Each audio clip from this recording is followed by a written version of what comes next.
കടുത്ത സാമ്പത്തിക പ്രതിസന്ധിയിലും വിലക്കയറ്റത്തിലും പ്രതിഷേധിച്ച് ഇറാനിൽ പൊട്ടിപ്പുറപ്പെട്ട ജനകീയ പ്രക്ഷോഭം ഭരണകൂടത്തിന് വലിയ വെല്ലുവിളിയായി മാറുന്നു.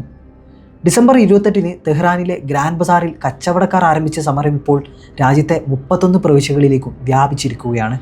സുരക്ഷാ സേനയുടെ അടിച്ചമർത്തലിൽ ഇതുവരെ 45-ലധികം പേർ കൊല്ലപ്പെട്ടതായാണ് മനുഷ്യാവകാശ സംഘടനകളുടെ റിപ്പോർട്ട്.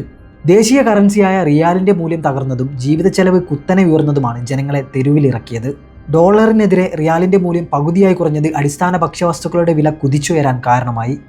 ഇസ്രായേൽ US ആക്രമണങ്ങളും ഇറാന്റെ ആണവ പദ്ധതിയെ തുടർന്നുള്ള രാജ്യാന്തര ഉപരോധങ്ങളുമാണ് സാമ്പത്തിക നില വഷളാക്കിയത്. പെട്രോൾ വില വർധനവിലും വിലക്കയറ്റത്തിലും പ്രതിഷേധിച്ച് കടകളടിച്ച് വ്യാപാരികളാണ് ആദ്യം രംഗത്തെത്തിയത്. പിന്നാലെ വിദ്യാർത്ഥികളും സാധാരണക്കാരും തെരുവിലിറങ്ങി. സാമ്പത്തിക ആവശ്യങ്ങളുമായി തുടങ്ങിയ സമരം വൈകാതെ രാഷ്ട്രീയ ലക്ഷ്യങ്ങളിലേക്ക് മാറി. ഡിക്റ്റേറ്ററിന് മരണം, ഖമനേയിക്ക് മരണം തുടങ്ങിയ മുദ്രാവാക്യങ്ങൾ തെരുവുകളിൽ മുഴങ്ങുന്നുണ്ട്.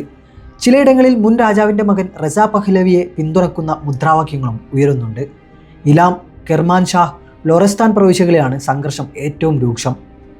പ്രതിഷേധം അടിച്ചമർത്തതിൻ്റെ ഭാഗമായി ജനുവരി 8 മുതൽ രാജ്യവ്യാപകമായ ഇൻ്റർനെറ്റ് ബ്ലാക്കൗട്ട് ഏർപ്പെടുത്തിയിരിക്കുകയാണ്.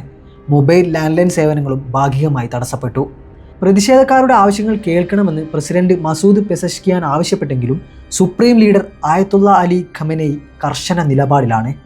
പ്രതിഷേധക്കാരെ വിദേശ ഏജന്റുകളെന്ന് വിശേഷിപ്പിച്ച അദ്ദേഹം കലാപം അടിച്ചമർത്താൻ ഉത്തരവിട്ടു. ഇറാനിലെ സ്ഥിതിഗതികളിൽ അമേരിക്കൻ പ്രസിഡന്റ് ഡൊണാൾഡ് ട്രംപ് കടുത്ത മുന്നറിയിപ്പ് നൽകി. പ്രതിഷേധക്കാരെ കൊലപ്പെടുത്തിയാൽ ശക്തമായ നടപടി ഉണ്ടാകുമെന്നും അദ്ദേഹം വ്യക്തമാക്കി. എന്നാൽ അമേരിക്കയുടെ ഇടപെടലുകളാണ് പ്രക്ഷോഭത്തിന് പിന്നിലെന്നാണ് ഇറാൻ ഭരണകൂടത്തിൻ്റെ ആരോപണം.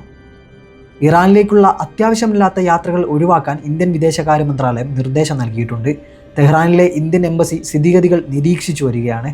ഇറാനിലുള്ള എല്ലാ ഇന്ത്യൻ പൗരന്മാരും എംബസിയിൽ രജിസ്റ്റർ ചെയ്യണമെന്നും ജാഗ്രത പാലിക്കണമെന്നും അധികൃതർ അറിയിച്ചു.